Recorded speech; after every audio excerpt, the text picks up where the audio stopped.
కృషి ఉంటే మనుషులు ఋషులవుతారు, మహాపురుషులవుతారు.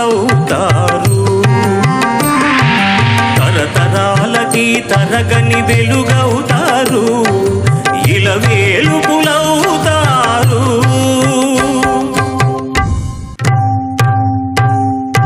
అడుగో అతడే వాల్మీకి, బ్రతుకు వేట అతనికి, అతి భయంకరుడు యమకింకరుడు, అడవి జంతువుల పాలిటి. అడుగో అతడే వాల్మీకి.